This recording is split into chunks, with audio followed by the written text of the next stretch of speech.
म त पुर्छ जस्तो लाग्यो क्या हिमबहिरो त फिल्महरूमा देखाउँथ्यो नि त्यस्तै के यस्तो धुवा जस्तो बादलहरू पो गयो थियो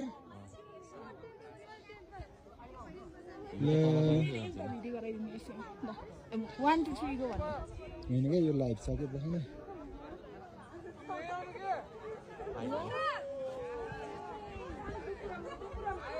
आयो यार ल हामीलाई पुर्ने भयो यार मजा आउने भयो